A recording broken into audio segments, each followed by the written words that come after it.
Namaku Edward. Saat liburan kenaikan kelas, aku dan kelima temanku berencana untuk mengisi waktu liburan dengan pergi mendaki ke sebuah gunung di salah satu daerah di Jawa Barat. Menurut informasi yang kami dapat, gunung tersebut merupakan salah satu gunung yang masih asri dan sangat jarang terjamah oleh manusia, terutama puncaknya. Dan yang membuat kami tertantang karena belum ada kelompok mendaki yang pernah ke sana, kecuali kelompok para pemburu dan anjing-anjing peliharaannya. Singkat cerita, hari pemberangkatan pun tiba. Aku dan kelima temanku berangkat menggunakan bis umum. Karena kedatangan bis yang terlambat, serta perjalanan terlambat macet, jadwal kami pun menjadi melar. Setelah 5 jam perjalanan, akhirnya kami tiba di sebuah desa dekat kaki gunung tersebut. Waktu saat itu menunjukkan pukul jam 1, cukup ngaret dari jadwal yang ditentukan, yaitu pukul 11. Kami pun langsung bergegas menuju Pak Sadi, yaitu sesepuh di daerah tersebut, untuk mencari informasi yang lebih tentang gunung tersebut, sekaligus untuk meminta izin. Pada awalnya, Pak Sadi tidak mengizinkan.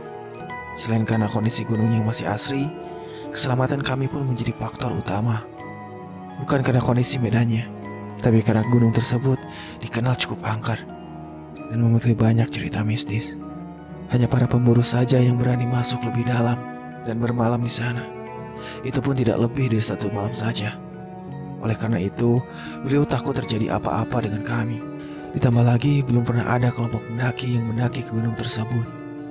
Namun saat itu kami tetap memaksa, dan kami meyakinkan beliau bahwa kami sudah sangat berpengalaman dalam hal mendaki dan berjanji akan benar-benar menjaga diri. Akhirnya dengan terpaksa, beliau pun mengizinkan kami. Namun dengan syarat, harus menjaga kelestarian dan tidak boleh meninggalkan atau membawa apapun dari hutan itu. Tidak boleh melakukan perjalanan malam hari, dan tidak boleh melebihi 2 hari 1 malam, dan harus menjaga sopan santun. Tanpa berpikir lama, kami pun menyanggupi syarat-syarat tersebut. Tepat pukul jam 2, kami berenam memulai perjalanan memasuki kawasan hutan gunung tersebut. Dilihat dari sikon dan ketinggian gunungnya, kami berpikir bahwa estimasi waktu mencapai puncak kurang lebih 3-4 jaman. Itu pun tanpa mempertimbangkan medan yang kami lalui. Pada awal perjalanan memasuki hutan, sesekali kami masih bertemu dengan warga sekitar yang keluar dari dalam hutan sambil menggendong kayu bakar di punggungnya. Kami berjalan mengikuti jalan setapak sesuai arahan sesepuh tadi, yang juga menjadi jalur masuk para pemburu. Setelah berjalan 1 jam, kami pun mulai masuk lebih dalam lagi. Suara burung dan hewan lainnya mulai banyak terdengar. Dari sini tak ada satupun warga yang kami lihat lagi. Hanya pepohonan rindang, rumput ilalang, dan jalan berbatu menanjak terjal. Jalan setapak pun mulai bercabang, dan kami mulai menggunakan kompas. Dika, salah satu temanku, cukup mahir dalam hal tersebut. Oleh karena itu, kami menempatkan ia berjalan di posisi paling depan. Sisanya berbaris rapih ke belakang, termasuk aku yang berada di posisi paling belakang. Pukul 4:30 sore, kami beristirahat sejenak untuk minum dan mempersiapkan pencahayaan. Dikarenakan cuaca sudah mulai gelap, Anggi, salah satu temanku, mengingatkan kami semua mengenai pesan dari Pak Sadi tadi siang, bahwa jika malam sudah tiba, sebaiknya kita berhenti saja untuk bermalam dan melanjutkan perjalanan besok pagi. Aku pun setuju. Namun Dika dan keempat temanku menolaknya. Mereka bilang tanggung, karena sedikit lagi kita akan segera sampai ke puncak. Namun Anggi bersikeras dan memilih untuk mematuhi Pak Sadi. Akhirnya kami mengambil kesepakatan untuk melanjutkan perjalanan dengan syarat jika dalam waktu 1 jam lebih 30 menit kami belum sampai di puncak, maka perjalanan harus dihentikan. Kami pun melanjutkan kembali perjalanan, dan posisiku masih berada di paling belakang. Belum lama kami berjalan, tiba-tiba terdengar suara yang sedang menebang pohon dengan kapak. Suara itu sedikit agak jauh, namun begitu jelas. Aku pun sempat berhenti sejenak, ingin memastikan bahwa apakah suara itu benar-benar nyata atau tidak.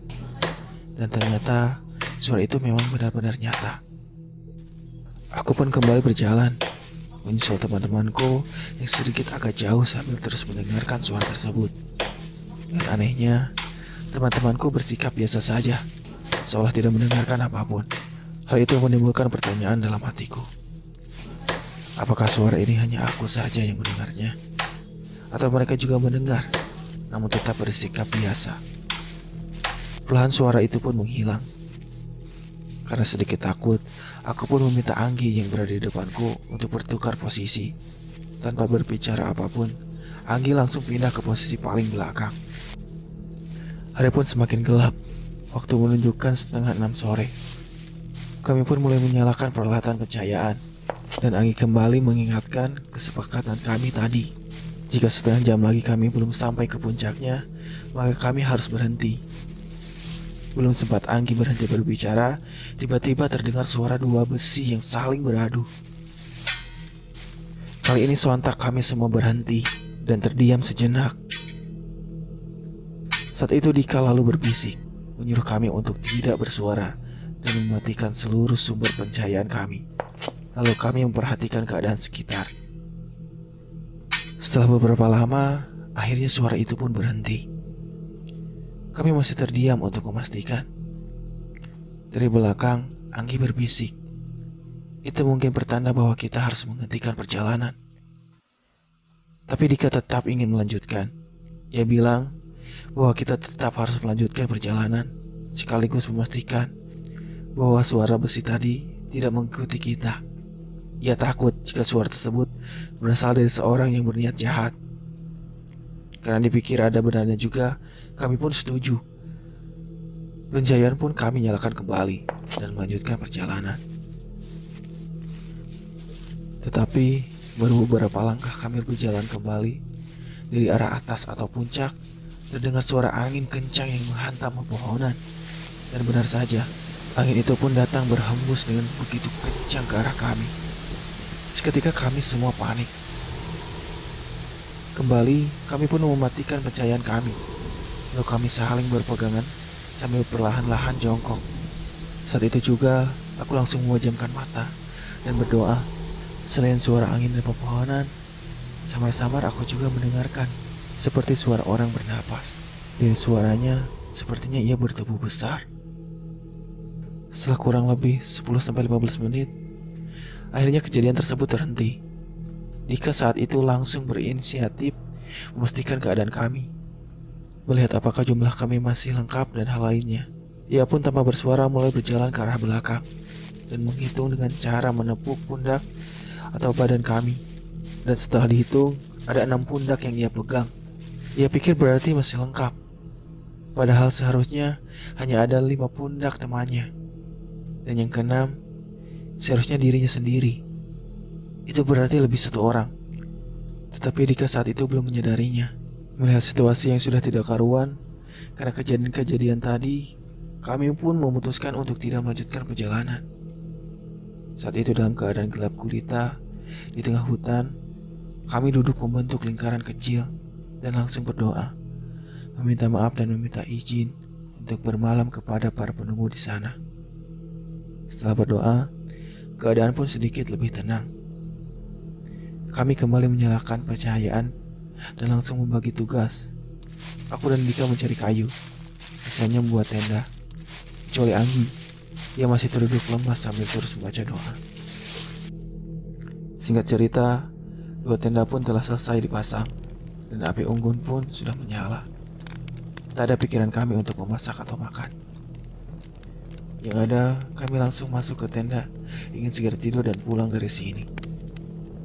Saat itu, aku, Anggi, dan Dika berada di satu tenda, sedangkan 3 temanku berada di tenda satunya. Suasana saat itu terasa sangat mencekam. Yang terdengar hanya suara alam dan api unggun yang masih menyala di luar. Waktu seperti sudah tengah malam saja, padahal jam tanganku baru menunjukkan pukul setengah 8. Tanpa terasa, aku pun tertidur pulas. Hingga akhirnya Dika membangunkanku. Aku bertanya, ada apa? Apakah sudah pagi? Dika berbisik, menyuruhku untuk diam dan mendengarkan suara yang ada di luar.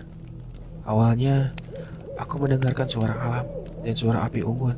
Namun lama-kelamaan, aku mendengar suara napas yang persis seperti tadi saat angin kencang datang.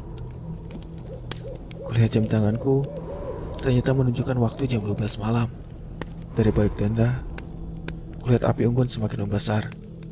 Padahal kan harusnya sudah tinggal baranya saja. Kami pun berusaha untuk mengabaikannya dan kembali tidur. Kusuruh Dika agar terus berdoa.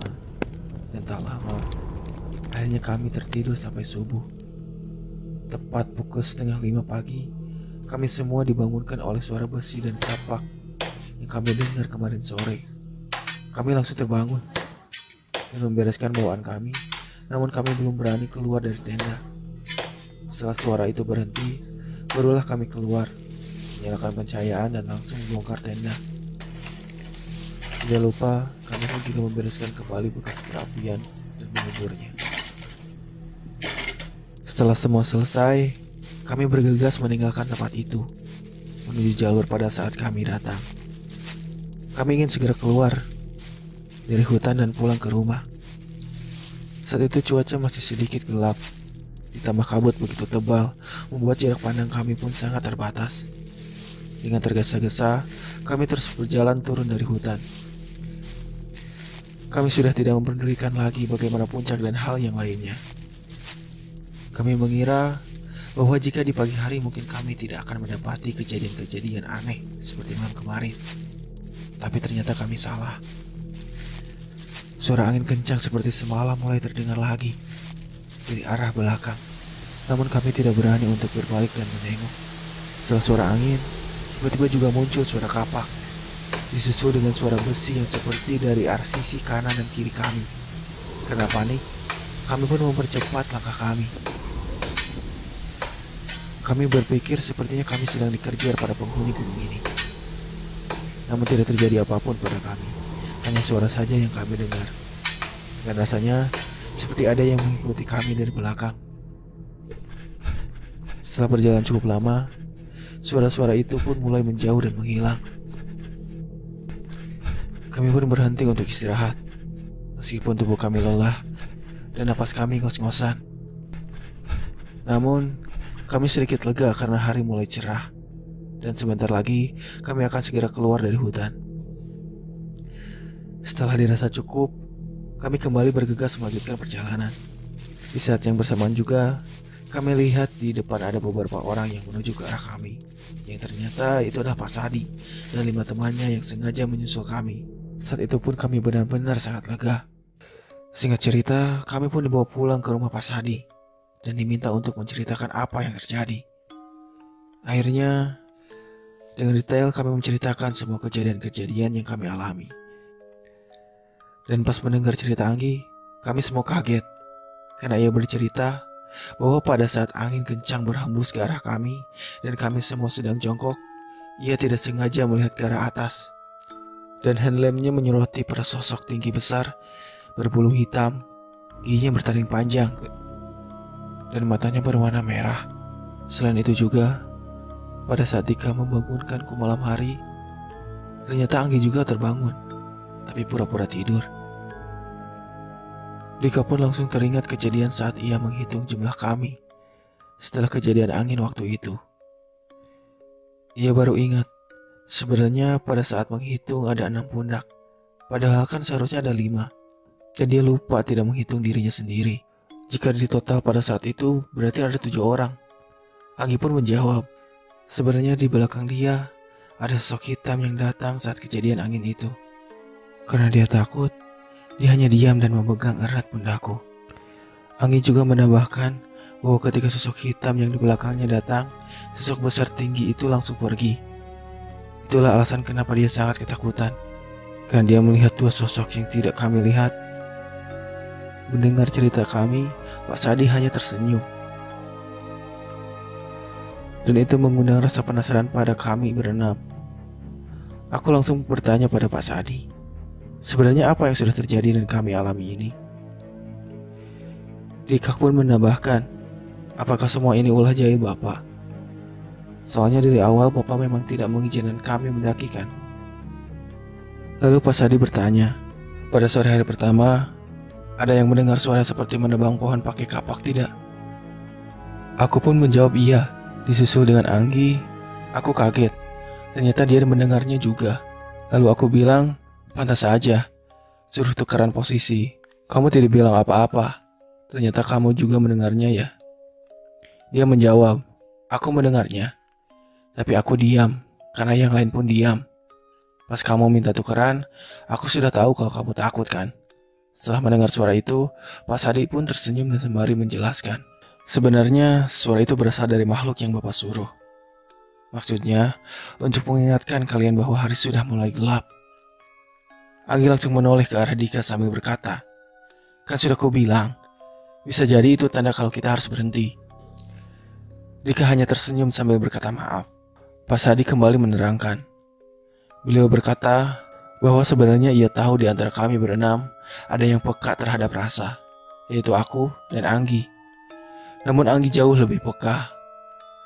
Makanya dia bisa merasakan atau berkesimpulan bahwa suara itu tanda kita harus berhenti. Karena suara pertama hanya bisa didengar oleh yang punya perasaan peka, tapi tidak digubris, akhirnya Pak Sadi mengirimkan suara yang kedua, yaitu suara besi yang bisa didengar oleh kami semua. Namun sayangnya, itu juga tidak digubris. Akhirnya, kami pun melewati batas aman dan mengundang penunggu gunung tersebut turun dari puncak, yaitu makhluk tinggi besar yang dilihat oleh Anggi.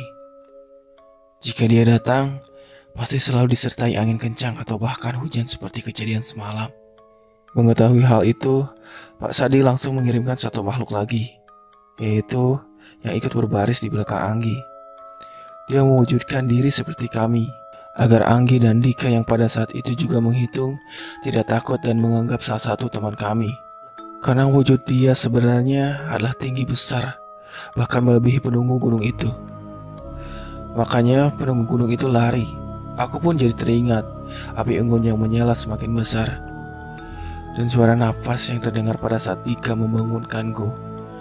Dan langsung kutanyakan hal itu pada Pak Sadi. Pak Sadi berkata bahwa sebenarnya saat kami semua tidur, makhluk penunggu puncak itu turun lagi. Namun dia tak berani mendekat, karena makhluk yang menyerupai kami, yang disuruh Pak Sadi masih di sana menjaga kami. Dan api yang kulihat saat itu bukanlah api unggun, melainkan makhluk suruhan Pak Sadi yang sedang menunjukkan kekuatannya pada penunggu puncak. Intinya, dari semenjak kami berangkat sampai kami dijemput pagi tadi, Pak Sadi terus memantau dan menjaga kami.